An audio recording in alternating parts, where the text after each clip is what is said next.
आपला 7वा अध्याय चाललाय, 7वा दशक चाललाय आणि समास चौथा आहे, विमल ब्रह्म निरूपण.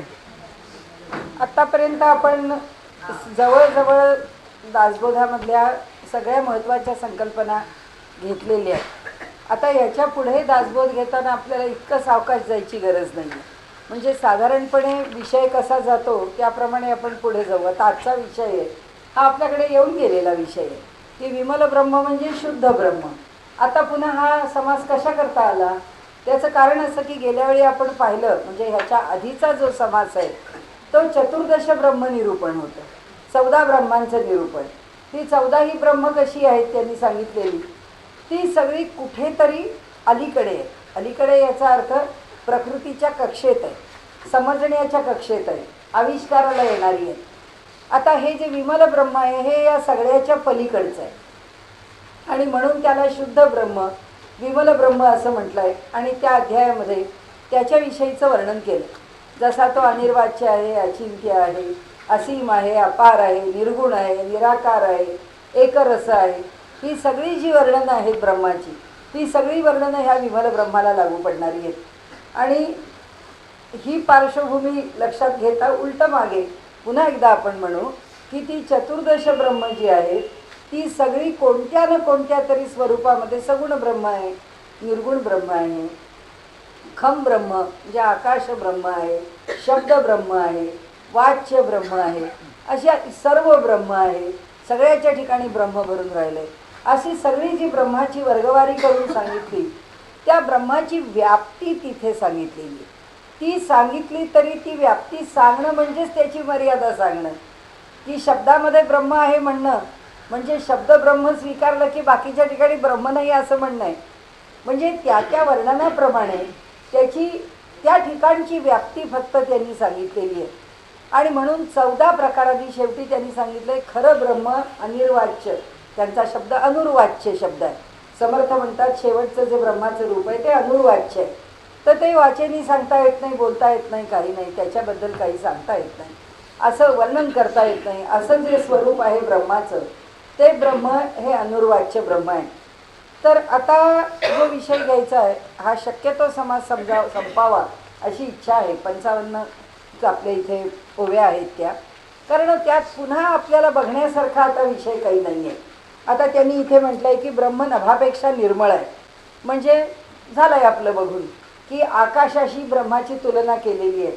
पण आकाश उदासीन आहे, आकाशामध्ये ढग येतात, आकाशामध्ये विजा चमकतात, आकाशात म्हणजे अवकाशात आपल्याला काही ना काहीतरी बदल दिसतात. ब्रह्मामध्ये हे दिसायचं कारण नाही. कोणतं ब्रह्म? विमल ब्रह्म. नाहीतर ही सगळी मागची ब्रह्म आहे ती सगळी आहेत यातच आहे की त्याच्यामध्ये काही ना काही दिसत आहे. म्हणजे ब्रह्मामध्ये जेव्हा शब्द दिसतो तेव्हा शब्द ब्रह्म आहे, ब्रह्मात जेव्हा आकाश दिसतं तेव्हा आकाश ब्रह्म आहे, जेव्हा सगळ्यांच्या अंतर्यामी चैतन्य दिसतं तेव्हा सर्व ब्रह्म आहे. हे सगळं असंच त्याचं वर्णन की जे तिथे तिथे आमच्या प्रत्ययाला येतं आहे. आता त्यांनी म्हटलं आहे की तसाच ब्रह्म कसा आहे तर नभाहून निर्मळ आहे, त्याच्यासारखंच पोकळ आहे, अरूप आणि विशाळ, मर्यादे वेगळे, अपार आहे, असीम आहे. आणि कसं आहे अरूप, त्याचं रूप सांगता येत नाही, आणि मर्यादे वेगळे, त्याची मर्यादा म्हणजे सीमा सांगता येत नाही, तो असीम आहे. 21 स्वर्गे समपाताळ. आता 21 स्वर्गच का, 22 का नाही, 30 का नाही, कुठल्या तरी एका पुराणाचा आधार घेऊन त्या पुराणामध्ये स्वर्गाचे प्रकार 21 सांगितलेले आहेत म्हणून 21. आता सप्त म्हटलं असतं तर सप्त स्वर्ग म्हटलं असतं, पाताळ सप्त पाताळ आहेत, वरचे सप्त लोक आहेत, तसे सप्त स्वर्ग आहेत असं जर म्हटलं असतं तसंही चाललं असतं. पण असं आहे प्रत्येकाने आपापल्या परीने जी संख्या घेतली आहे, समर्थांनी इथे 21 घेतली आहे. आता स्वर्गाचे 21 प्रकार तरी का द्यायचे त्याचं कारण असं आहे की वेगवेगळे भोग आहेत. स्वर्गामध्ये मिळणारी जी सुखं आहेत ती वेगवेगळ्या प्रकारची सुखं आहेत. ती वेगवेगळ्या प्रकारच्या सुखांचा उपभोग घेणे हेच खरं म्हणजे त्या स्वर्गाच्या विविधतेचं स्वरूप आहे.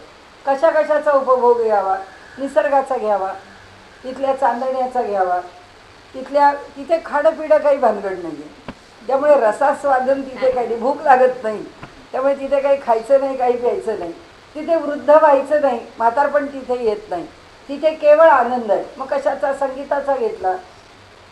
आणखीन काय पाहिजे? त्या प्रकारचे आनंद मनुष्याने उपभोगत राहावेत असं त्या स्वर्गाचं स्वरूप आहे. म्हणजे काय कपडे घ्या, दागिने घाला, खूप सुंदर ठिकाणी राहा आणि पुष्कळ वनविहार करा, काय काय तुम्हाला जे करायचं आहे ते करा, असं त्यांनी त्या स्वर्गाचं वर्णन करून सांगितलेलं आहे.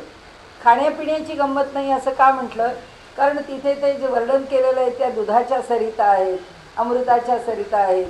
मग अशा अमृत म्हणजे ज्याला देवाचं अमृत म्हणतो ते नेते, नाही तर अमृत पिऊन आम्हाला संजीवनी प्राप्त होईल आणि आम्ही म्हणजे खरंच अमृत होऊ, तसं होत नाही. पण तिथे असं पुष्कळ मनाला सुख देणारं, या पृथ्वी तलावरचं नसलेलं पण तिथलं काही वैशिष्ट्य असलेलं असं सुख देणारं काही स्वरूप आहे. तर त्याचे जे प्रकार आहेत ते 21 प्रकार आहेत असं आत्ता समर्थांनी सांगितलं.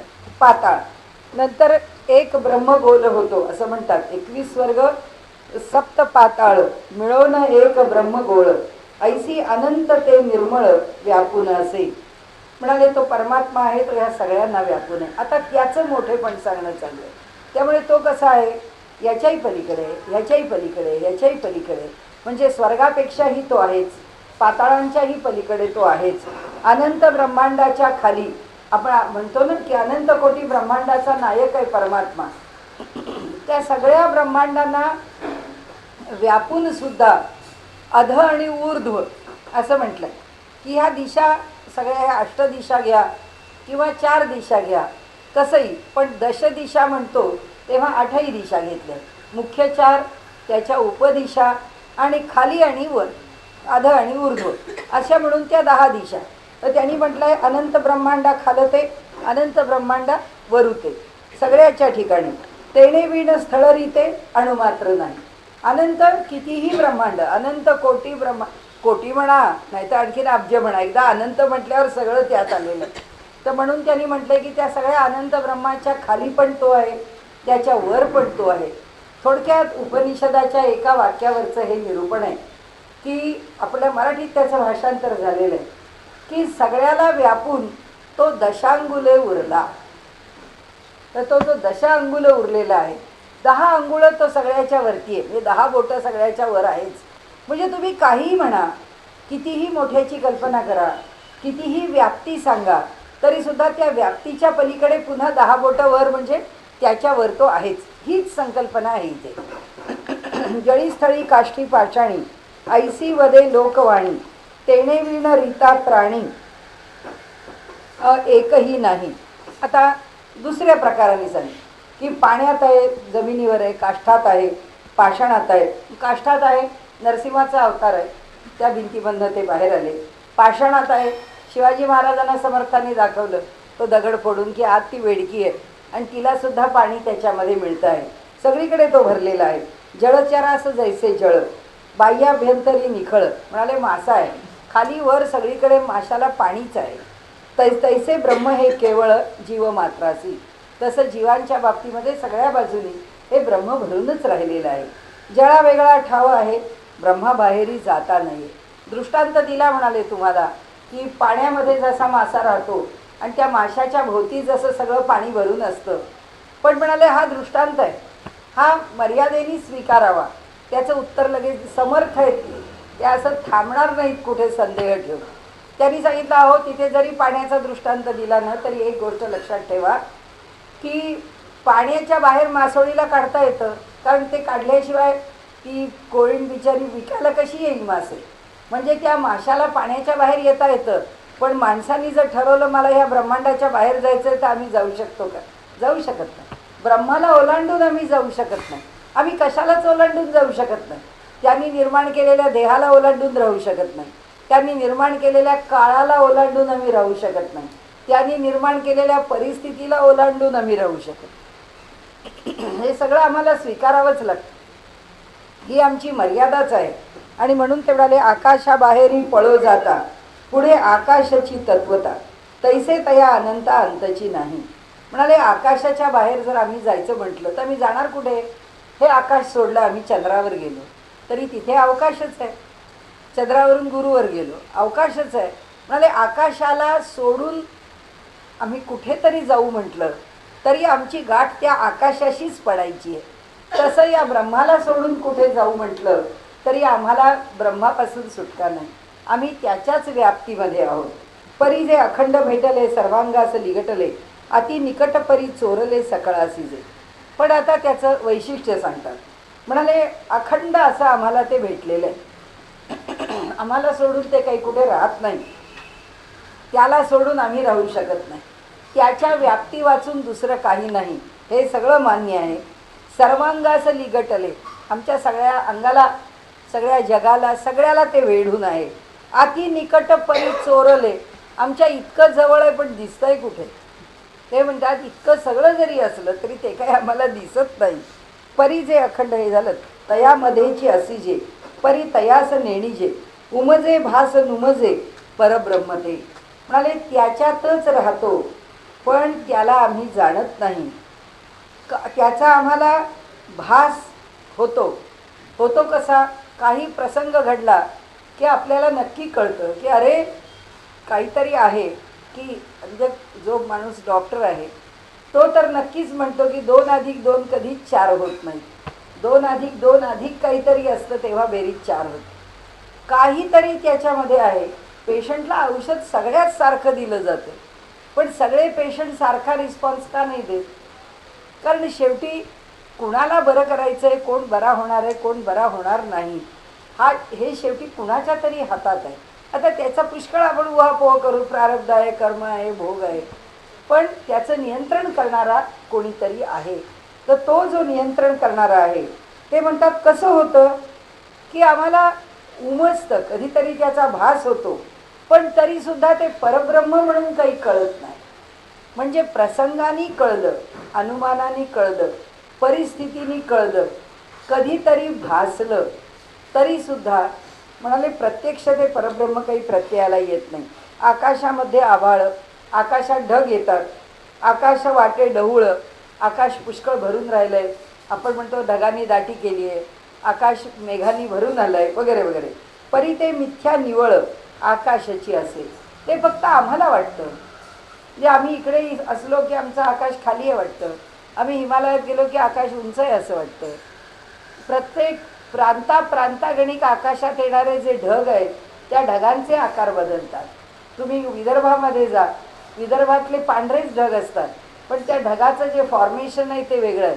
मराठवाड्यात जा ढगाचं फॉर्मेशन वेगळं आहे, पश्चिम महाराष्ट्रात जा वेगळं आहे, हिमालयात जा वेगळं आहे.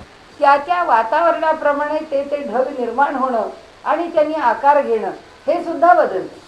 म्हणजे आम्हाला वाटतं की इथे ढग असे दिसतात, तिथे ढग तसे दिसतात, पण आणि आम्ही विमानात वर गेलो की आम्हाला खाली ढग दिसतात तेव्हा तर कसे दिसतात, सगळंच्या सगळं भरून राहिलेलं दिसतं.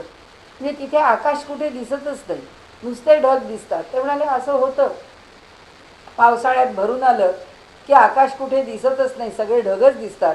पण म्हणून आकाशाला काही फरक पडलाय का? म्हणाले काही फरक पडत नाही. आकाश जसं आहे तसंच आहे आणि ते आहे तसंच राहतं. आणि म्हणून परी ते मिथ्या निवळ आकाशाची असे. नेहार देता आकाशी, नेहार म्हणजे टक लावून पाहिलं तर चक्रे दिसती डोळ्याची, डोळ्यापुढे अशी वर्तुळं फिरायला लागतात. तैसे दृश्य ज्ञानी असी मिथ्या रूप. ते जसं आम्ही आकाशाकडे टक लावून पाहिल्यानंतर आमच्या डोळ्यापुढे काहीतरी चमकतं. ज्याला चष्मा आहे त्याला तर कळतंच कळतं की त्याच्या चष्म्यातून बघताना एरवीसुद्धा बारीक बारीक बारीक बारीक स्पॉट्स जाताना दिसतात, वास्तविक काही वातावरणात नसतात. मग ते निर्माण कुठून होतात? माहिती नाही कुठून होतात. कारण डॉक्टर म्हणतात तुमच्या डोळ्यात काहीच दोष नाही आहे, तुमच्या चष्म्यात पण काही दोष नाही, बरोबर नंबर आहे. पण तरीसुद्धा चष्मा लावलेल्या माणसाला डोळ्यापुढे असे बारीक बारीक पुंजके दिसायला लागले तर डॉक्टर म्हणतात सोडून द्या, असं दिसतं, असं होतं, ते काही मनावर घ्यायचं नाही. तसं त्यांनी सांगितलं आहे की हे जे अनेक भास आहेत की ज्याचे काही परिणाम होत नाहीत, तर तसं आकाश आभाळ आहे त्याचा काही परिणाम नाही हे लक्षात घ्या. आणि नेहार देता आकाशी, ते जसं खोटं आहे हे आपल्याला माहिती आहे. मी आपल्याला म्हटलं तसं आपल्याला जसं सांगितलं जातं की जे दिसतं ते असं नाही आहे. हे जसे आपले डॉक्टर आपल्याला सांगतात, माणूस म्हणतो सूज आहे, डॉक्टर सांगतात 1000 गोष्टींच्या पुढे सूज आहे, तुम्ही कशाला घाबरता? सूज आली हे घाबरण्याचं कारण नाही आहे. आम्ही सांगितलं ना सूज आल्यावर आता गंभीरपणे विचार करा तर करा. नुसती सूज आली त्याची काळजी कशाला करता? म्हणजे आम्ही काळजी करतो, ते सांगतात हे काळजी करण्यासारखं नाही आहे, आम्हाला ती दिसतीये सूज, तरीसुद्धा ते म्हणतात त्याची काळजी करू नका. तसा तो ज्ञानी जो आहे हे सगळं जे आहे ते तसं मुळात नाही, त्याचा परिणाम मुळात आम्हाला वाटतो तसा नाही. हे सांगण्याकरता जशा अनेक गोष्टी आहेत आपल्यासमोर, तसा एक दृष्टांत त्यांनी दिला ना आपल्याला इथे. त्यांनी सांगितलं की डोळे अगदी फाड फाडून आम्ही आकाशाकडे पाहिलं तर आमच्याच डोळ्यापुढे वर्तुळं फिरायला लागली तसं वाटतं. तर तसं म्हणाले जो ज्ञानी पुरुष आहे तो या जगाकडे पाहतो तेव्हा आम्हाला जसं जग दिसतं तसं त्याला जग दिसत नाही. तो या जगाला मिथ्या समजतो. मिथ्या कसं समजतो? त्या जगाच्या मागे काय आहे किंवा या व्यक्तीच्या मागे काय आहे, ही व्यक्ती कशातून निर्माण झाली आहे हे त्याला कळतं आहे, हे त्याला दिसतं आहे. आणि म्हणून नामदेव आहेत त्याला त्या कुत्र्यातला देव दिसतो. सगळे संत आहेत की त्या संतांना, त्या गिरिजाबाई एकनाथांच्या पत्नी, त्यांनासुद्धा त्या चोर नाही वाटत. त्या चोराच्या ठिकाणी त्यांना फक्त देवच दिसतो. त्यांना वाटतं अरे हा बिचारा उपाशी आला आहे घरी. त्या म्हणतात अहो तुम्हाला चोरीच करायची, आमच्या घरी तर आधी पोटभर जेवा आणि मग काय चोरी करायची ती करा. भुकेले आहात ना तुम्ही, पाणी प्या जेवा, मग काय चोरायचं ते चोरा. म्हणजे ते तुमचा उद्योग काय असेल तो नंतर, पण आधी तुमचं पोट भरणं महत्त्वाचं. म्हणजे त्याच्यामध्ये काय आहे, माणुसकीचा आविष्कार आहे तिथे. चोरीला माझं जाणार आहे हे नाही दिसत आहे, त्याच्यातला परमात्मा, त्याच्या ठिकाणची माणुसकी, त्याच्याविषयीचा सौहार्द तो त्यांच्या विचारांमध्ये आहे. म्हणाले मिथ्याची परी आभास आहे, म्हणाले खोटं आहे पण तरीसुद्धा दिसतं की नाही. काय झोपलेल्याला स्वप्न, आपल्याला स्वप्न पडतं की नाही, तर स्वप्नात ते खोटं आहे माहिती आहे, ते काही स्वप्न खरं नाही तरी स्वप्न पडतंच, तरी त्याचा आभास होतो जे दिसतं ते. जागा आली या पैसे बुजवू लागे, जागा झाल्यावर संपून जातं, पण झोपेत तर ते स्वप्न दिसतं. म्हणाले जरी भास असला तरी तैसे आपुल्यानं अनुभवे, ज्ञाने जागृतीसी यावे, मग माईक स्वभावे कळू लागे. तसे म्हणाले आपल्या अनुभवानी ज्ञान जागृतीला यावं. म्हणजे आपल्या अनुभवानी आपल्याला कळावं की बाबा कशामध्ये मला फार रस आहे, कशामध्ये माझं मन अडकलेलं आहे, हे इतकं अडकावं का, कशामुळे मला दुःख होतं, कशामुळे मी अधीर होते, केव्हा माझा पेशन्स संपतो म्हणजे तितिक्षा संपते. कारण माणसाची काही वेळा अधीरपण वाढायला लागतं वयाप्रमाणे, की माणूस राहू शकत नाही स्थिर. त्याच्या मनामध्ये एक विचार आला की तो विचार इतका धावायला लागतो. एवढंच कशाला मी नेहमी म्हणते की जसे जसे आपण मोठे होत जातो तसं तसं योग कर्मसु कौशलम, आपल्या कर्मात कौशल्य येतच जातं. आपल्याला काम किती झटकन करावं हे समजतं, पण तरुणपणी जे झटपट करण्याची ॲक्टिव्ह स्टेट असते ती पुढे राहत नाही आणि मग मन पुढे धावून काम करतं आणि शरीर त्याच्या मागे फरफटतं. म्हणून ते काम करत असताना सुद्धा आपल्याला त्रास होतो त्याचा, कारण ते लवकर उरकलं नाही. म्हणजे आपण आपल्या वयाची आणि आपल्याहून मोठी माणसं आहेत, ती भाजी फोडणी टाकली की त्या 10 वेळा जेव्हा आपण कशाला उघडून बघते, सगळं टाकलेलं आहे 10 मिनिटात भाजी होणार आहे, तू 10 वेळा उघडून ती कशाला हलवायची काही गरज नाही आहे. का नाही, ते अजून तितका पेशन्स आपला संपलेला नाही, अजून तेवढी तितिक्षा आपली शिल्लक आहे, त्यांची तेवढी पण राहिलेली नाही. त्यामुळे त्यांना ते थांबताच येत नाही, कारण त्यांच्या दृष्टीने आता झालं ती शिजलीच पाहिजे, ती होऊन बाजूलाच गेली पाहिजे, पण ती कशी होईल. तर तसं आहे. त्यांनी इथे म्हटलं आहे ना की आपला जो अनुभव आहे त्या अनुभवाने आपल्यापुरतं आपण कुठे मागे पडतो, आपलं काय चुकतं, आपल्याला कशाशी जुळवायला पाहिजे हे आपल्याला समजायला पाहिजे. म्हणजे आपण कुठे चुकतो आपल्याला काही काळ भान राहत नाही. म्हणजे माणसाला जे एकदम आतताईपणा, रागावलेपण, आपण म्हणतो म्हातारी माणसं रागावतात, म्हातारी माणसं रागवत नाही, ती त्यावेळची परिस्थिती त्यांना रागवायला भार पडतो. कारण काय, अधिक घाई झालेली असते. कुणीही बघा तुम्ही, किंवा कुणी आपल्याला नुसतं सांगितलं अगं तू फोन कर, ते म्हणतो हो करतो, आपल्या मागे 10 कामं असतात. 10 कामं केल्यानंतर आपण म्हणतो झालं एवढी कामं झाली की फोन, तू फोन केला का, तू फोन केला. आपण किती वेळा विचारते तू फोन केला का, मी करीन ना, तुमचं काम झाल्याशी कारण नाही, मी करते फोन. पण पेशन्स नाही, त्यांच्यापेक्षा आपल्याला पेशन्स आहे म्हणून आपल्याला त्यांना पेशन्स नाही असं वाटतं. आणि आपण जेव्हा मुलांच्या मागे लागतो तेव्हा मुलं म्हणतात, आई तुला थोडाही पेशन्स नाही, तू हैराण करतेस आम्हाला, तेच तेच सांगू तेच तेच सांगू. म्हणजे हे सगळं जे ज्ञान आहे ना, त्यांनी सांगितलंय की हा आपला आपला अनुभव आहे, प्रत्येक बाबतीतला आपला अनुभव आहे, की ज्या अनुभवाने आपल्याला शहाणं व्हायचं आहे.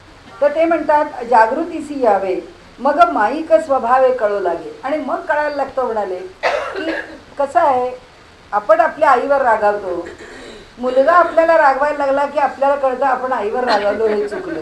तोपर्यंत वाटत नाही, तोपर्यंत तो रागावतोय असं आपल्याला बरोबर आहे असं वाटत नाही, तो रागावता कामाचं नाही आपल्याला. पण जेव्हा आपण आईला रागावतो तेव्हा एकदा केव्हा तरी आपण विचार करायला लागतो, अरे 50 वेळा आपण तिला रागावलं, तिने बिचारीने ऐकून घेतलं. आपला मुलगा 2दा रागावला तर आपल्याला पटत नाही आहे, म्हणजे तिच्याकडे जास्त पेशन्स आहे सहन करण्याचा. ती रागावली आहे मुलगी तरी चल जाऊ दे, मुलगीच आहे, आपलाही मुलगाच आहे, पण आपल्याला पटत नाही की तू का रागावतोस, अरे मी करते ना, मला कळतंय ना. असं हे जे माणसाच्या स्वभावात ही सगळीच माया आहे, त्यांना म्हणायचं ही सगळी माया आहे. कारण मनाला स्थिर करण्याकरता या प्रत्येक बारीक बारीक गोष्टी त्याच्यामध्ये जमेच्या बाजूच्या त्या गोळा होतातच, त्याची बेरीज होतच जाते.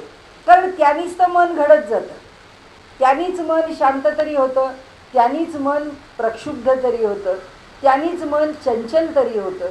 अशा अनेक गोष्टी आहेत की ज्या गोष्टींच्यामुळे आपलं मन अस्थिर होणं, चंचल होणं, समाधानी होणं, या प्रत्येक गोष्टी कशाने काय होतं तेवढं सोडून द्यावं. आपल्याला जे योग्य नाही असं वाटतं ते सोडत राहावं, जे योग्य आहे असं वाटतं ते स्वीकारत जावं. हेच त्यांना आपल्याला सांगायचं की हे जे माईक आहे ते माईक सगळं सोडा म्हणाले, आणि जे ज्ञान आहे ते घेत जा म्हणाले. आता असो हे कुवाडे, जाऊ दे म्हणाले, हा सगळा क्लिष्ट विषय, आता असो हे, आता असू दे, हे राहू दे, कुवाडे क्लिष्ट आहे. असं जे ब्रह्मांडा पलीकडे, आता सोपं सांगतो म्हणाले, या सगळ्या ब्रह्मांडाच्या पलीकडे तेची आता निवाडे उमजवून जाऊ, तेच आता निवडून घेतो, म्हणजे त्याच्याच विषयी आता मी निरूपण करतो. कशाला हे सगळं सांगू तुम्हाला या मर्यादेमधलं, आता थेट विषयाकडे जातो असं त्यांचं म्हणणं. ब्रह्म ब्रह्मांडी कालवले, पहिला सिद्धांत सांगितला, हे ब्रह्म या सगळ्या ब्रह्मांडामध्ये भरून राहिलेले, पदार्थाशी व्यापून ठेवले. ब्रह्मांडात राहिले असं नाही, प्रत्येक पदार्थामध्ये ते व्यापलेलं आहे. सर्वामध्ये विस्तारले, सगळ्यांच्यामध्ये व्यापलंय, म्हणजे कुठेतरी एका ठिकाणी आहे. हल्लीची ती जाहिरात आहे ना, प्रत्येक अमिताभ बच्चन एक ठिपका ठेवतो, दुसरा येतो तो ठेवतो. म्हणजे ही जाहिरात म्हणजे काय, फक्त त्याचं रिप्रेझेंट केलंय काय ग, हां बोरोप्लसची. हो, तर प्रत्येकाने दाखवलंय की ते कसं उपयुक्त आहे. म्हणाले हा असा कुठेतरी एका ठिकाणी हृदयात वगैरे राहिलेला नाही आहे. हा कसा आहे, हा राहिला आहे पण हा विस्तारला, हा असा एका ठिकाणी कुठेतरी इथे तरी इथे तरी असा कुठे राहिलेला नाही आहे. म्हणून ते ब्रह्म ब्रह्मांडी कालवले, सगळ्यामध्ये भरून राहिलं आहे. त्याच्याबरोबर पदार्थाशी व्यापून ठेवले, तो पदार्थ पूर्णपणे व्यापला आहे त्यांनी. सर्वामध्ये विस्तारले अंश मात्रे, आता या सगळ्यांमध्ये ते भरून आहे, पण किती आहे, त्याच्या अगदी अंशाने आहे, ज्याची आम्ही कल्पना पण नाही करू शकणार, इतका तो लहानसा अंश आहे त्याचा. ब्रह्मामध्ये सृष्टी भासे, दुसऱ्या बाजूने विषय सांगतात, त्या ब्रह्माच्या ठिकाणी सृष्टी आहे असं भासतं का, कारण तोच सगळीकडे भरून राहिला आहे म्हणून, नाहीतरी मग त्याच्यातच हे सगळं निर्माण झालं असं म्हणावं लागेल. दुसऱ्या बाजूने सांगतात सृष्टीमध्ये ब्रह्म असे, ही सगळी सृष्टी आहे, या सृष्टीत पण ब्रह्म आहे. अनुभव घेता आभासे अंश मात्रे, त्याचा जर अनुभव घेतला, कुणी घेतला, श्रेष्ठ पुरुषांनी घेतला, तर त्यांच्या लक्षात आलेलं आहे की जो अनुभव आहे तो अनुभव काय सांगतो, या संबंध ब्रह्मांडाला जरी ते व्यापून आहे तरी त्याचं सामर्थ्य किती आहे, त्या सामर्थ्याच्या मानाने दर्या में खसखस आहे. समुद्रामध्ये एखादं खसखस शोधायला जावी, तसा एवढ्या अपार जलसागरामध्ये कुठे खसखशी एवढं त्याचा अंश एवढाच फक्त या ब्रह्मांडात. म्हणजे त्यांना सांगायचं आहे की ज्याला ब्रह्माचं खरं दर्शन झालं, ज्यांनी खरी ब्रह्माची अनुभूती घेतली, त्याला कळलं की परमात्म्याला या ब्रह्मांडात भरून राहणं म्हणजे असं काय मोठं कष्ट, किंवा त्याला काही फार झिकिरीचं किंवा फार सावध होऊन हे सांभाळावं लागतंय असं नाही, हे सहज झालेलं. म्हणून आपण अनेक वेळा म्हटलं तसं ब्रह्मसूत्रामध्ये लोकवत्तू लीला कैवल्यम असं म्हटलंय त्यांनी, की त्याची लीला आहे. जसं त्याच्याकरता एकच दृष्टांत दिलाय तत्ववेत्यांनी, की जसं जन्माला आलेलं लहान मूल जन्माला आल्यानंतर किती निर्हेतुकपणाने आपले हातपाय हलवतो, त्या हलवण्यामध्ये त्याला काहीही कुठलाही उद्देश नसतो, तितकंच निर्हेतुकपणाने हे जग आहे यात तो भरून राहिला आहे, तो हे जग चालवतो आहे. आणि म्हणून ते म्हणतात अंश मात्रे सृष्टी भीतरी बाहेरी मर्यादा कोण करी. म्हणाले ह्या सृष्टीमध्ये म्हणजे ह्या ब्रह्मांडामध्ये जर तो एवढ्याच अंशाने भरलाय तर तो बाहेर किती भरलाय हे कोण सांगू शकणार. त्या ब्रह्मांडालाच आम्हाला समजणं अवघड आहे, तर तो बाहेर किती भरलाय हे आम्हाला कसं समजायचं. म्हणून त्यांनी सांगितलं अवघड आहे, सगळे ब्रह्मांडोदरी माईल कैसे. हा सिद्धांत सांगितला की आम्हाला जर वाटलं की या ब्रह्मांडा एवढं ते ब्रह्म आहे, तर म्हणाले या ब्रह्मांडाच्या म्हणजे ह्या संबंध ब्रह्मांडामध्ये त्याच्या उदरात म्हणजे त्याच्या पोटात ब्रह्म सामावेल हे शक्य नाही. त्याचा अर्थ असा की या एकाच ब्रह्मांडात तो भरलंय असं नाही. त्याच्या पुढे कल्पना केली अनंत कोटी ब्रह्मांड आहेत, त्यात सुद्धा ते भरून राहिलेलं नाही, त्याच्याही ते पलीकडे आहे. म्हणजे त्यांना सांगायचं की आम्हाला एक ब्रह्मांड पुष्कळ वाटलं, कुणाला अनंत कोटी ब्रह्मांड पुष्कळ वाटतील, ती सुद्धा त्याच्या दृष्टीने खिचगणतीतही नाही आहे. म्हणाले अमृतीमध्ये आकाश सगळे साठवता प्रयास म्हणून तयाचा अंश बोलीच येतो. मग कशा करता बोललो, छान दृष्टांत दिलं आणि चांगला विषय मांडला. त्यांनी असं म्हटलंय की मी हे असं कशा करता बोललो, त्याचं कारण काय. तर त्याचं कारण एकच आहे, म्हणाले की हा अंशपात्राने इथे भरून राहिलेला आहे. जर इतका निग्लिजिबल आहे म्हणजे कोणाला जर होमिओपॅथी किंवा इतर औषधांच्या चिकित्सांबद्दल माहीत असेल किंवा आयुर्वेदाच्या ठिकाणी औषधं बनवण्याची प्रक्रिया आहे की विशेषतः अगदी परफेक्ट म्हणजे होमिओपॅथी त्यांची 1M पोटेन्सी असते. त्या 1M पोटेन्सीत काय राहतं, औषध नावाची तुम्ही खलत राहता आणि तसंच शतधौत घृत आहे. ते करताना तुम्ही 100 वेळा एक तूप घेतलं, त्या तुपाला गोल गोल गोल फिरवत राहिलो, पाणी ओतत राहिलो आणि फिरत राहिलो, ते पाणी बाहेर काढत राहायचं आणि तूप सारखं हलवत, असं 100 झाले की त्याला एक म्हणायचं आणि असं 100 वेळा फिरवायचं म्हणजे ते शतधौत घृत झालं, जे आपण बाजारातनं आणतो काही लागलं हे झालं की लावायला. तर हे जे पोटंटाईज केलं, हे पोटंटाईज करताना आम्ही काय केलं, त्यात काय घातलं, काही घातलं नाही आहे. तर होमिओपॅथसुद्धा म्हणतो की ही 1M पोटेन्सी आहे, ही 30 पोटेन्सी आहे. तर ह्या ज्या पोटेन्सीज आहेत तिथनं जर याचा 1 मिलियन भाग जर आम्ही घेणार असू तर त्यात औषध नावाची गोष्ट राहिली कुठे. पण ती राहिली नाही असं म्हटलं तरी ते परिणाम करत असतं. म्हणजे त्यांनी असं सांगितलं की ते ब्रह्म आम्ही 1 अंशाच्या मात्राने त्याच्यामध्ये आहे असं जेव्हा आम्ही सांगतो तेव्हा तुमच्या दृष्टीने खरं ते काही नाहीच आहे. मग ते काही नाहीच आहे तर हे जग कसं चालतं, ते जर इतकं कमी यांनी राहिलं आहे तर ते म्हणतात तसंच चालतं. कसं, त्याचा दृष्टांत छान दिला. अमृतीमध्ये आकाश सगळे साठवता प्रयास.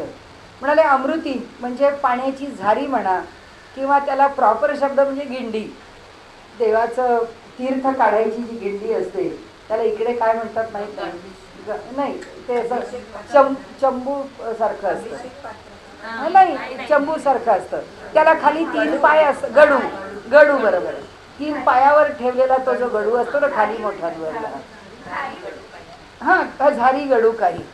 तर त्यांनी म्हटलंय की त्याच्यामध्ये जे आकाश आहे, त्या अमृतीमध्ये जे आकाश आहे, आता जर आम्ही असं ठरवलं की त्यात हे सगळंच आकाश ठेवलं पाहिजे किंवा ठेवायचं आहे तर राहील का, तर म्हणाले नाही राहणार आहे.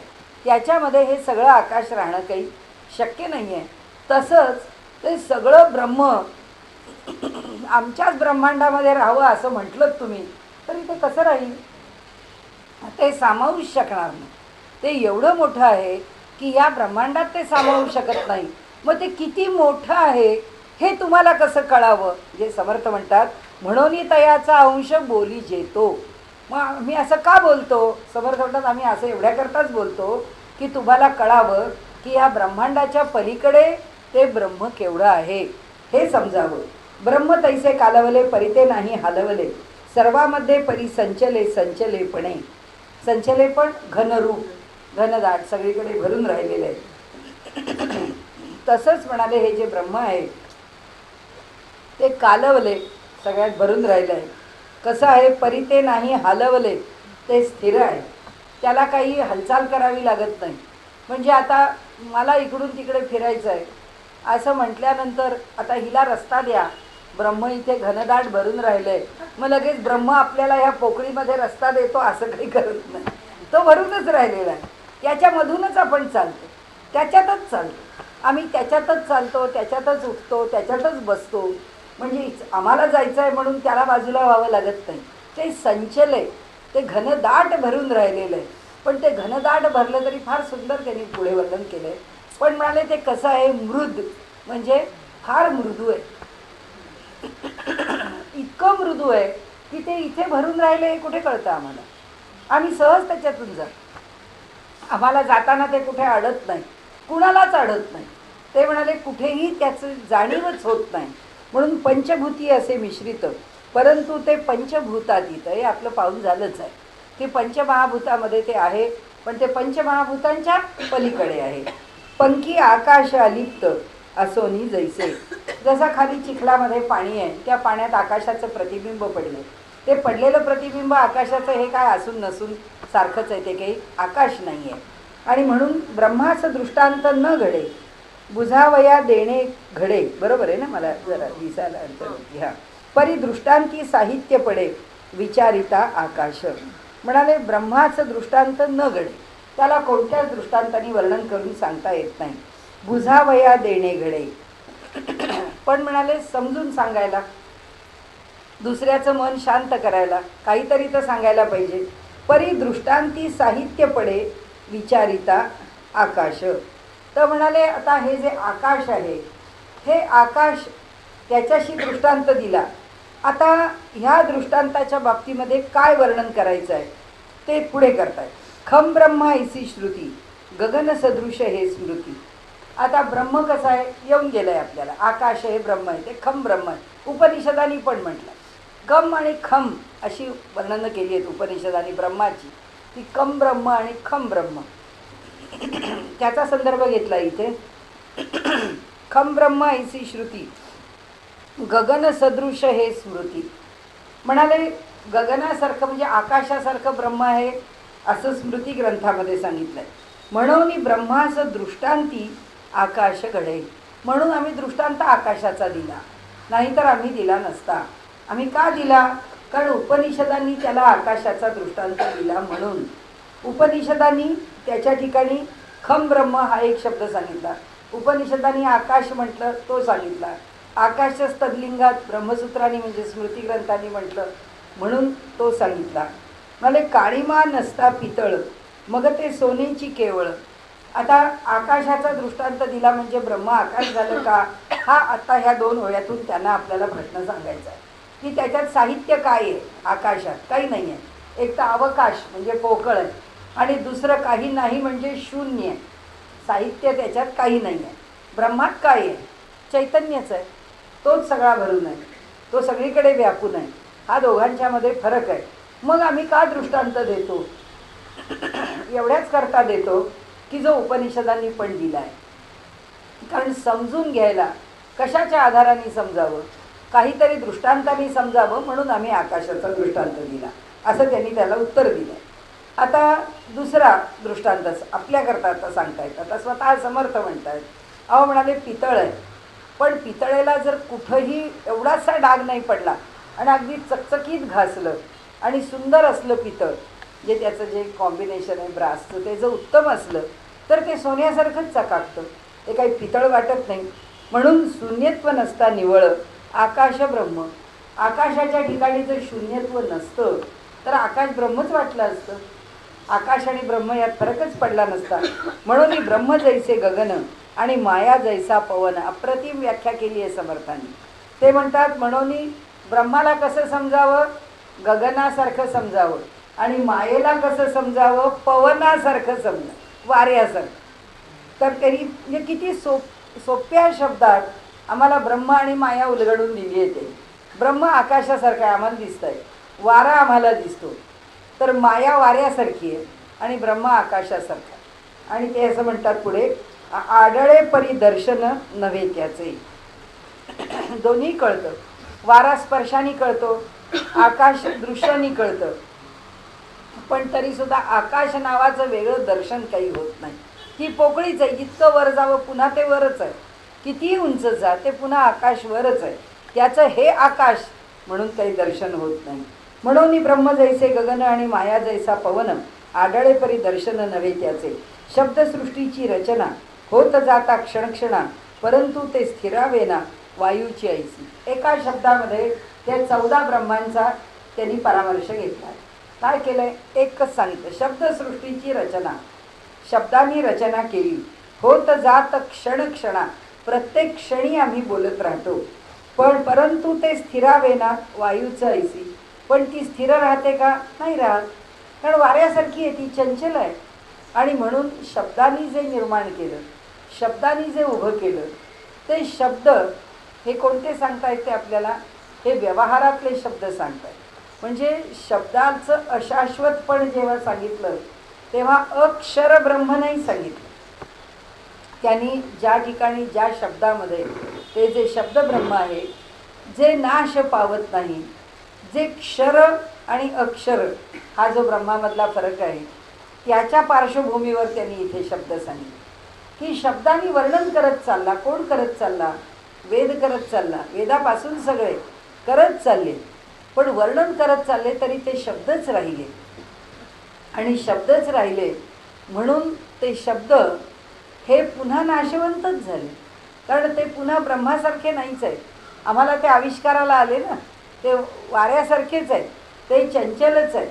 म्हणजे एकाने आत्ता इथे जर समजा एकाला ब्रह्माचं वर्णन करा असं म्हणतं, एकाने वर्णन केलं, दुसऱ्या तुम्ही वर्णन करा, त्यांनीच केलं ते सांगायची गरज नाही, त्या वेगळ्या प्रकाराने वर्णन करतील.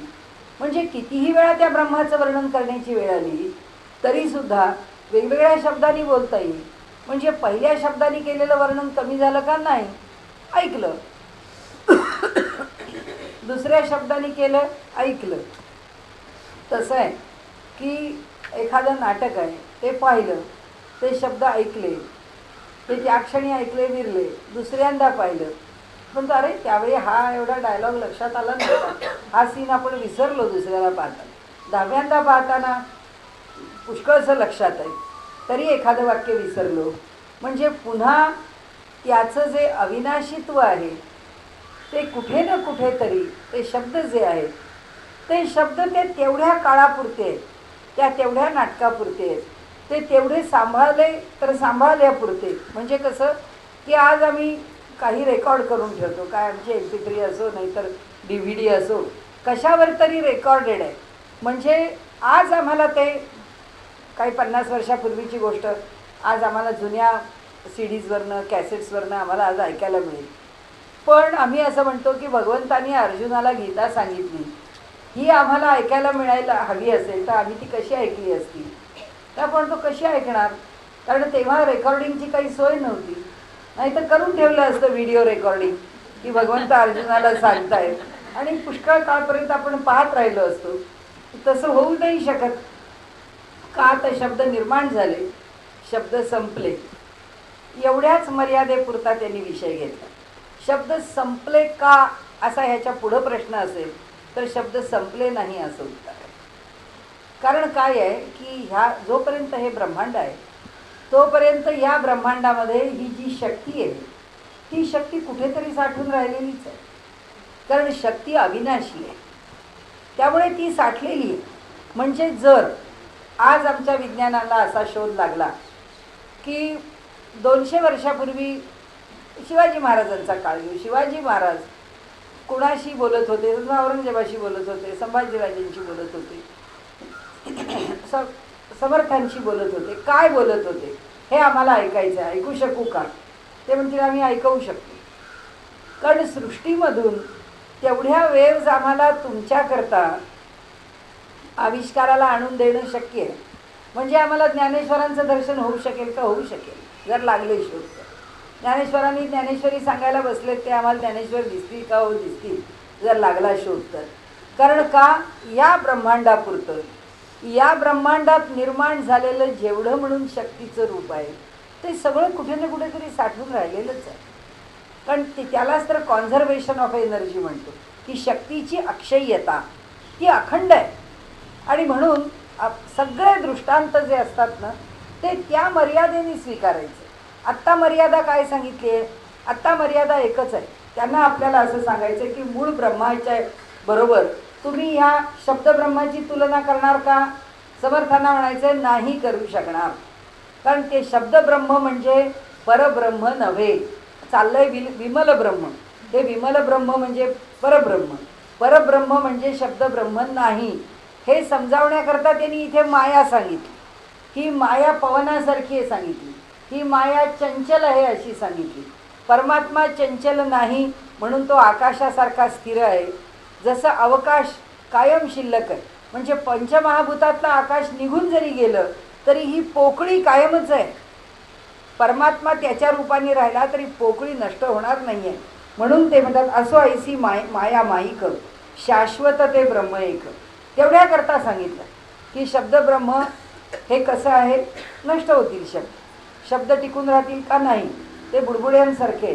आज ऐकले संपलं. आपण म्हटलं अहो आता ते आठवतसुद्धा नाही, कारण आमचं त्या स्मरणातून गेलं. म्हणून तर राज ठाकरेंनी सांगितलं आहे ना, जेवढे क्लासिक्स आहेत तेवढे पिक्चर्स मी किमान 100 वेळा तरी पाहिलेले. आणि त्यांना मी रोज 2 सिनेमे बघतो. रोज 2 सिनेमे बघतो. मला माझ्या मनावरचा बुद्धीवरचा काय ताट घालवायचा आहे तो मी सिनेमाच्या माध्यमातून घालवतो. म्हणजे आता 100 वेळा सिनेमा पाहिला म्हणजे डायलॉग पाठ राहायला पाहिजे. म्हणजे त्यांनी इथे जे म्हटलं आहे ते असंच आहे की शब्द आले, कानावरून गेले, संपलं. पुन्हा ते शब्द आत्ता मला पाहिजेत तर देता येणार नाही. ते म्हणतील पुन्हा CD लावा, मग त्याच्यावरून ते ऐका, मग मी तुम्हाला ऐकवतो. म्हणजे तो जो मूळ आविष्कार आहे तो आविष्कार टिकत नाही. गगन टिकलंय का? हो आहे. कुणालाही केव्हाही आकाश दाखवता येतं. तसं ब्रह्म केव्हाही दाखवता येतं, पण शब्द केव्हाही दाखवता येईल का? नाही. आता तो रेकॉर्डेड आहे म्हणून तो लावला म्हणून ऐकला आवडला म्हणून दुसऱ्याला दाखवायचा, तर पुन्हा तेच सुरू करायचं, पुन्हा तेच ऐकवायचं. असो त्यांनी म्हटलं ही माया आहे. पृथ्वीशी भेदून आहे परी ते ब्रह्म कठीण नव्हे. या पृथ्वीमध्ये आरपार भेदून गेलेलं आहे ते ब्रह्म. असं जरी सगळ्या ठिकाणी भरून राहिलं आहे, त्या पृथ्वीला सुद्धा भेदून गेलं आहे तरी ब्रह्म कठीण आहे का? नाही म्हणाले. दुजी उपमा नस आहे तया मृदत्वासी. त्याच्या कोवळेपणाला, त्याच्या मऊपणाला, त्याच्या नाजूकपणाला, त्याच्या जसं लोणी आहे की त्या लोण्याला काय म्हणावं, त्याचं नरमपण किती किती मऊ असावं त्यांनी, तर तसा तो लोण्यासारखा लुसलुशीत असं ते परब्रह्माचं स्वरूप आहे. त्या पृथ्वीसारखं कडक नाही असं त्यांना सांगायचं आहे. ती पृथ्वी कडक आहे. तुलना आम्ही पृथ्वीशी करतोय, पण म्हणाले ते पृथ्वीसारखं कडक नाही. पृथ्वीहुनी मृद जळ. पृथ्वीपेक्षा जल जे आहे ते जरा मऊ आहे, म्हणजे कठीण पण कमी आहे तिथे. जळाहुनी तो अनळ. अग्नी त्याहून कमी आहे. अनळाहुनी कोमल वायो जाणावा. वायू त्याहून कोमल आहे. वायोहून ते गगन अत्यंतची मृद जाण. आकाश या सगळ्यापेक्षा फार कोमल आहे. गगनाहून मृद पूर्ण ब्रह्म जाणावे. का? तर ब्रह्माची कोमलता किती हे सांगण्याकरता आता ही पंचमहाभूतं आम्हाला माहिती आहेत म्हणून सांगितलं. आता इथून कल्पना करा म्हणाले याच्यापेक्षा कितीतरी, आणि म्हणून आकाशापेक्षा कितीतरी. म्हणाले वज्रास असे भेदिले परी मृदत्व नाही गेले. म्हणाले उपमे रहित संचले कठीण ना मृदू. कसं झालं म्हणाले, वज्राला सुद्धा ते भेदून गेलं. ते परब्रह्म वज्राला पण भेदत आहे, पण तरी मृदत्व नाही गेले. आता इथे फार क्लिष्ट जात नाही मी आपल्यासमोर. त्याच्यातच आचार्य लोकांच्या मारामारी आहेत की भगवंता एकाच वेळी कठीण आहे ना एकाच वेळी मृदू आहे. आणि तो वज्र इतकं कठीण आहे, त्या कठीणाला भेदून मृदू जाणार नाही. म्हणजे कठीणाला भेदायला त्या मृदूच्या ठिकाणी कठीणत्व काहीतरी आलं आहे म्हणून त्यांनी त्या कठीणाचे तुकडे केले, दूर केलं एकमेकांपासून. म्हणाले त्याच्याकडचं वैशिष्ट्य कसं आहे की त्याच्याकडे एकाच वेळी कठीणत्व आणि मृदुत्व दोन्ही उपस्थित आहे. म्हणून त्यांनी सांगितलं की इथे कसं आहे, वज्रास असे भेदिले परी मृदत्व नाही गेले, उपमे रहित संचले कठीण ना मृदू. ते ना कठीण आहे ना मृदू आहे. पृथ्वीमध्ये व्यापून असे, पृथ्वी नासे ते न नासे. सोपं आहे. पृथ्वीमध्ये भरून राहिलंय, पृथ्वीचा नाश होईल पण त्याचा नाश होणार नाही. जळ शोषे ते न शोषे, जळाची वाफ होईल, ते पाणी वर निघून जाईल पण ते शोषलं जाणार नाही. जळी असोनी, पाण्यात असून पण त्याच्यावर परिणाम होत नाही. पृथ्वीत असून का, एवढ्या भूगर्भात आहे ते, तरीसुद्धा ते एवढ्या कठीणात ते मृदू राहिलेलं आहे असं त्यांना म्हणायचं आहे. तेजी असे परी जळेना, तेजात आहे पण जळत नाही. वाऱ्यात आहे पण चळत नाही, म्हणजे स्थिर आहे वाऱ्यात असून सुद्धा. गगनी असे परी कळेना, गगनात आहे आकाशात आहे पण आम्हाला समजत नाही की हे नेमकं कुठे आहे. परब्रह्म ते. शरीर अवघे व्यापले, आमच्या संबंध शरीराला व्यापून आहे. परी ते नाही आढळले, कुठेच दिसत नाही. नखातही दिसत नाही, केसातही दिसत नाही, डोळ्यातही कुठेच आम्हाला सापडत नाही. त्याला शोधू गेलो तर कुठेच सापडत नाही. म्हणाले जवळी व दुरावले नवल कैसे, इतकं जवळ असून आम्हाला कसं दुरावलं आहे हेच नवल आहे. त्याच्याकरता पण तत्ववेत्ते एक दृष्टांत सांगतात. म्हणाले बोट लांब आहे तोपर्यंत डोळ्याला दिसत आहे, पण जितकं बोट जवळ जवळ जवळ आणलं आणि अगदी बाहुलीच्या जेव्हा जवळ येतं तेव्हा इतकं जवळ आलेलं बोट डोळ्याला दिसत नाही. तसं ते अतिसमीप आहे म्हणून ते आम्हाला दृश्य नाही. असा समजून देण्याकरता दिलेला दृष्टांत. किती सामिप्य आहे त्याचं, की इतकं जवळ आहे की त्यामुळे ते बोटच दिसेनासं झालं. तसं ते शरीरात इतकं सगळ्यात भरून आहे, ते नाही कुठे. अगदी असं केलं तरी ते इथे आहेच, असं केलं तरी इथे आहेच, कुठेही हात लावला तरी ते आहेच आहे. मग इतकं जर ते भरून राहिलं आहे, इतकं जर ते जवळ आहे तर आम्हाला कुठे कळतं आहे असं त्यांचं म्हणणं आहे आपल्याला. म्हणाले म्हणून जवळी व दुरावले नवल कैसे, सन्मुखची बहुकडे तयामध्ये पाहणे घडे, बाह्य अभ्यंतरी रोकडे सिद्धची आहे. जवळच आहे, सन्मुखची चहूकडे जवळ आहे, सगळ्या बाजूनी आहे. तयामध्ये पाहणे घडे, त्याच्यातच आम्ही पाहतो आहोत. म्हणजे जेव्हा आम्ही एकमेकांना पाहतो आहोत, जसे पाण्यात गेल्यावर आपण म्हणू की मला पाहता येणार नाही पटकन, कुठे आहेस तू पाण्यात. पण इथे तसं नाही की एवढं सगळं ब्रह्म भरलं आहे, आता तू मला दिसशील की नाही असं काही आपल्याला वाटत नाही. आपण एकमेकांना चांगले दिसतो, एकमेकांना चांगले पाहतो. म्हणून म्हणाले बाह्य अभ्यंतरी रोकडे सिद्धची आहे. म्हणजे बाहेर आणि आत सर्व दूर ते सिद्ध आहे. सिद्ध म्हणजे समर्थ आहे. तयामध्ये आपणा सबाह्य ते जाण, दृश्या वेगळी खूण गगनासारिखी. त्याच्यात आम्ही राहतो, आमच्यामध्ये किंवा आमच्या भोवती आत आणि बाहेर तो राहतो. दृश्या वेगळी खूण गगनासारिखी, म्हणजे हे जे दृश्य जगत आहे त्याच्यापेक्षा तो वेगळा आहे. हे कसं दाखवावं तर त्या आकाशाच्या दृष्टांताने दाखवावं. म्हणजे त्यांनी हे जे वर दोन म्हटलं ना की म्हणजे ब्रह्म जैसे गगन आणि माया जैसी पवन, हे जे दोन म्हटलं त्या गगनाचे एवढं स्पष्टीकरण त्यांनी दिलं. काही नाहीसे वाटले तेथेची ते कोंदाटले. मला वाटतं इथं काही नाही हो, म्हणाला तिथे ते भरून राहिलेलं आहे असं त्यांना म्हणायचं आहे. जैसे न दिसे आपले आपण असी धन, जसं आपलेच पैसे आहेत पण आपल्या लक्षात येत नाहीत असं त्याचं स्वरूप आहे. म्हणाले आपलंच धन आहे पण आपल्याला लक्षात येत नाही. जो जो पदार्थ दृष्टी पडे ते त्या पदार्था ऐलीकडे अनुभवे हे कुवाडे उकलावे. कुवाडे अवघड कठीण. ही गोष्ट कशी उकलावी तर म्हणाले कोणतीही वस्तू पाहिली, कोणतीही व्यक्ती पाहिली तर त्या व्यक्तीच्या आधी परब्रह्म आहे, मग ती व्यक्ती आहे असं म्हणाले. आमच्या डोळ्याला दिसलं पाहिजे की आधी त्या व्यक्तीला पाहताना की आधी परब्रह्म दिसलं मग ती व्यक्ती आहे.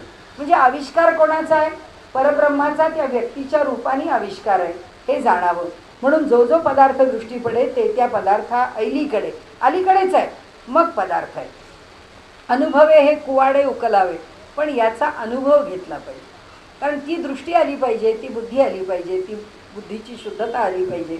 मागे पुढे आकाश, पदार्थी विण जो पैस, पृथ्वी विण भकास एक रूप. आले पृथ्वी नष्ट झाली, भकास संपली. संपल्यानंतर काय शिल्लक उरतं ते अवकाशच शिल्लक उरतं. मगाशी आपण जे बोललो ना की सगळ्यात शेवटी शिल्लक जे राहणार आहे ती पोकळी शिल्लकच आहे. आता बघा ना, इतके तारे आहेत, इतक्या ताऱ्यांच्या मध्ये काय आहे? अवकाशच आहे, पोकळीच आहे ती. मग ती पोकळी कधी निळसर दिसते, कधी काळीभोर दिसते, चंद्रावरून वेगळी दिसते, पृथ्वीवरून वेगळी दिसते. आम्हाला पृथ्वीवरून आकाश निळं दिसतं, चंद्रावरून बाहेर बघताना काळं दिसेल, किंवा कुठे आणखीन तेजालेलं दिसेल, काय माहिती, मंगळावरून बघताना आणखीन वेगळं दिसेल. आहे ती पोकळीच. आणि म्हणून ते म्हणतात जे जे रूप आणि नाम तो तो नाथिलाचं भ्रम. हे तर आपल्याला माहीतच आहे की नामरूपाने जे जे प्रकट झालं आहे ते ते सगळं नष्ट व्हायचं आहे, ते काही टिकणार नाही आहे. म्हणाले नामरूपातीत वर्म अनुभवी जाणी. आता हे सगळं नामरूपात्मक जग आम्हाला जे दिसतं आहे त्याच्या पलीकडे काय आहे हे फक्त अनुभवी जाणते. म्हणजे या जगात आम्ही आमच्यातच वावरतो, तोही आमच्यात वावरतो, पण आम्हाला पाहताना आम्ही जसं एकमेकांना पाहतो तसा तो पाहत नाही. आमच्या पलीकडे जे तत्व आहे त्या तत्वाने तो आम्हाला पाहतो. म्हणून म्हणाले की नभी धुमराचे डोंगर उचलती थोर थोर तैसे दावी ओडंबर मायादेवी. म्हणाले आकाशामध्ये जर धूर म्हटलंय, धुक म्हणू आपण, नाहीतर ढग म्हणू आपण, ते सुद्धा धुराचेच एकत्र आलेले आहे. तर आले ते जसे वेगळी वेगळी सृष्टी निर्माण करतात, समर्थांनी आपल्या होऊन गेल्या आहेत. त्या ज्या अष्टसृष्टी सांगितल्या त्याच्यामध्ये या ढगांनी निर्माण केलेली एक सृष्टी समर्थांनी सांगितलेली की त्यांनी आकाशात निर्माण केलेली सृष्टी आहे.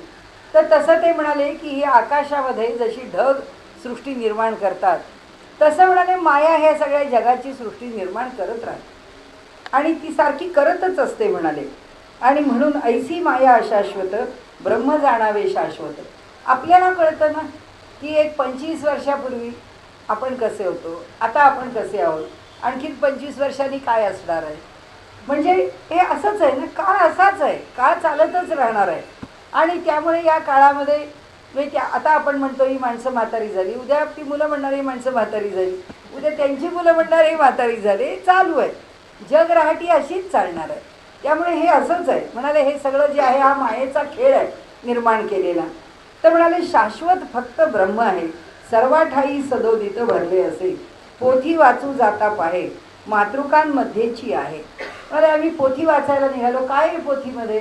या शब्दात अक्षर आहेत. मातृका म्हणजे अक्षर, मुळाक्षर. तर ह्या ज्या मातृका आहेत, ही जी आमची 52 मुळाक्षर आहेत तीच आहेत ना. आणि त्याला आम्ही कानामात्रा दिला, ते आहे काय? त्या ब्रह्मापेक्षा वेगळं आहे का? म्हणाले तोच आहे. वाचणारे हे आपले डोळे ब्रह्मच आहे, जे पोथी वाचतायत ते ब्रह्मच आहे, आणि ती काय जी डोक्यात कळतीये पोथी ती पण ब्रह्मच आहे. म्हणजे शेवटी सगळा त्याचाच खेळ आहे असं त्यांना आपल्याला सांगायचं आहे. नेत्री निघोनी राहे मृदपणे. आता त्याचं कोळीक ही पुन्हा सांगतात की आमच्या डोळ्यांना ती अक्षरं दिसतात, आमच्या डोळ्यातून ते बाहेर येतं. म्हणजे डोळे कठीण आहेत, पण त्या कठीण डोळ्यातून ते ब्रह्म बाहेर येतं आणि आम्हाला ते अक्षर दाखवतं. हे त्याचं कोवळेपण आहे. हे सारखं सांगता येत नाही की प्रत्येक ठिकाणी त्याची मृदुता लक्षात घ्या. म्हणजे आपल्याला साधकांनी त्याची ही मृदुता लक्षात घेऊन त्याला शरण जावं की बाबा तू इतका मृदू आहेस, मग आमच्यावरती कृपा का नाही करत, की तू तर काही कठीण नाही आहेस. तो म्हणतो मी कठीण नाहीच आहे, तुमचंच अंतःकरण कठीण आहे, तुम्हीच तेवढे मृदू होत नाही. कारण त्या भक्ती रसायनमध्ये सध्या आमचा चाललाय ना तो ग्रंथ, तर त्यांनी तिथे एकच शब्द वापरले, फुटलेच पाहिजे प्रेमाचे पाझर. त्यांनी असं म्हटलं की जसं मेण वितळून जसं ते व्हायला लागतं, प्रवाहित होतं, तसं अंतःकरण प्रवाहितच झालं पाहिजे. ते असं मोठं पिघळून गेलं पाहिजे, वितळलं पाहिजे आणि ते व्हायला लागलं पाहिजे. असा इतका जेव्हा त्याच्या ठिकाणी मृदुता निर्माण होईल तेव्हा ते भक्ती रसायनशास्त्र म्हणतं की तेव्हा त्या विरघळलेल्या त्या मेणावरती जो ठसा उमटेल तो परमेश्वराचा उमटेल. तेव्हा उमटेल, तो ठसाच उमटेल म्हणाले त्याचा, पण तो ठसा तेव्हा उमटेल की जेव्हा त्याच्यावरती इतकं अंतःकरण विरघळलेलं आहे. आणि मग तो ठसा पक्का होईल. जसा मेणाचा ठसा, पोती याचा ठसा जसा पक्का होतो तसा मग त्याचे पुष्कळ शास्त्र पुढे मांडलं आहे त्यांनी. आता वाचन झालं. श्रवणे शब्द ऐकता, मने विचार पाहता, मना सबाह्य तत्वता परब्रह्मते. कानाने शब्द ऐकले ब्रह्मच आहे, मनाने विचार केला ब्रह्मच आहे, मनाच्या आत ब्रह्मच आहे, मनाच्या बाहेर ब्रह्मच आहे. ते आपल्याला सांगतायत. चरणे चालता मार्गी ते आडळे सर्वांगी, करे येता वस्तू लागी आडवे ब्रह्म. म्हणाले पायात ब्रह्मच, हातात ब्रह्मच. म्हणाले हातामध्ये वस्तू घेतली तिच्यामध्ये सुद्धा ब्रह्मच आहे. असो इंद्रिये समुदाव तयामध्ये वर्ते सर्व, जाणो जाता मोडे हाव इंद्रियांची. मग आता त्यांनी काय निष्कर्ष काय सांगितलं आपल्याला? डोळ्यांनी का कानानी का मनानी का हातानी का पायानी, म्हणजे ज्ञानेंद्रियांनी का कर्मेंद्रियांनी किंवा मनासारख्या सूक्ष्म इंद्रियांनी ईश्वराला पाहू शकणार आहे का? म्हणाले इंद्रिय ईश्वराला पाहू शकत नाही. म्हणून हे घेतली ही ओवी. असो इंद्रिय समुदाव तयामध्ये वर्ते सर्व, तो ह्या सगळ्यांच्यामध्ये भरून राहिलेला आहे. पण तो ह्या सगळ्यांमध्ये भरून राहिला असला तरी सुद्धा जाणो जाता मोडे हाव इंद्रियांची.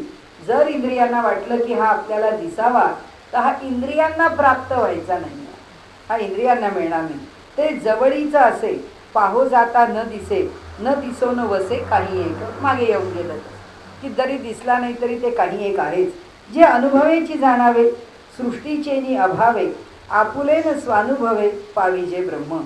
ते अनुभवानीच जाणून घ्यावं, नंतर सृष्टीच्या अभावानी जाणावं.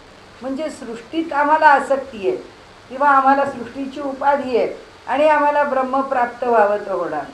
म्हणजे एका वेळी हे आणि ते असं दोन्ही डगरीवर हात नाही. आणि हे तरी नाही तर ते तरी.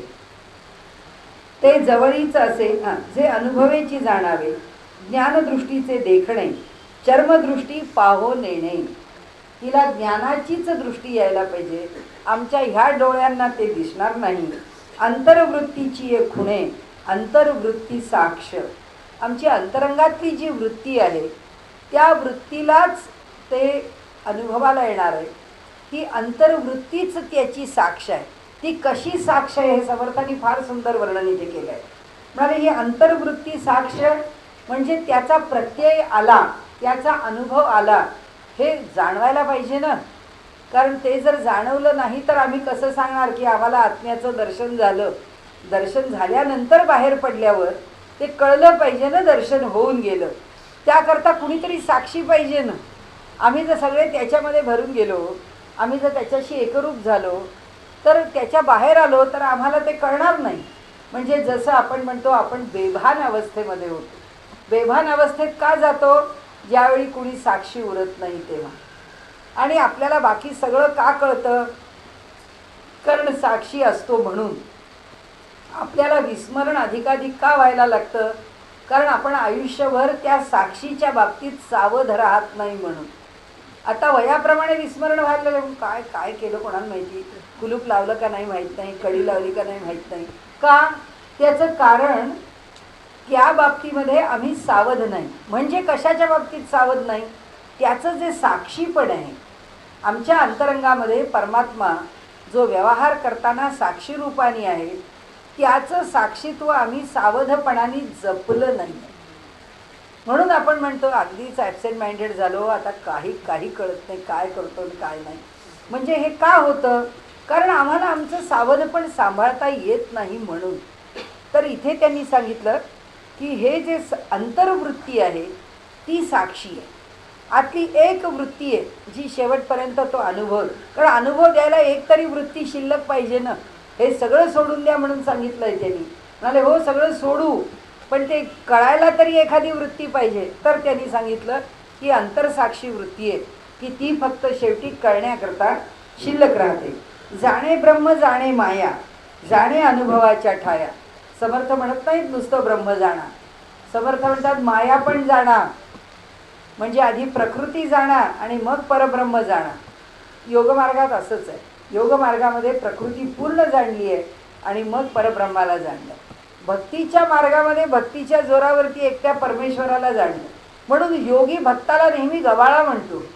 योग्याला भक्ताचं कौतुक नाही, कारण तो असा सावध नाही.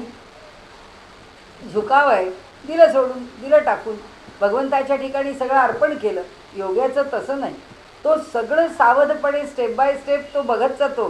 ही प्रकृती जाणतो, प्रकृती जाणून मग त्या पुरुषाला जाणतो, म्हणजे त्या परमात्म्याला जाणतो. म्हणजे आधी विज्ञान, आता समर्थांनी विज्ञान शब्द त्याच्यापेक्षा वेगळा वापरला आहे, पण आधी विज्ञान आणि मग परमात्म्याचं ज्ञान, ह्या दोन्हीवरती त्याचं नियंत्रण आहे. जाणे ब्रह्म माया जाणे अनुभवाची आहे. आता इथे जाणे ब्रह्म जाणे माया जाणे अनुभवाच्या ठाया ते एक जाणावी तुर्या सर्व साक्षिणी. आता एका ओळीत सांगितलं की अंतरसाक्षी कोणीतरी पाहिजे. आता तो अंतरसाक्षी कोण, तर लगेच उत्तर दिलं. आमच्या जीवाच्या अवस्था कोणत्या? तीन: जागृती, स्वप्न आणि सुषुप्ती. हे आमच्या अवस्था आहे. आता आम्हाला अंतरसाक्षी कोण, तर ती तुर्या अवस्था.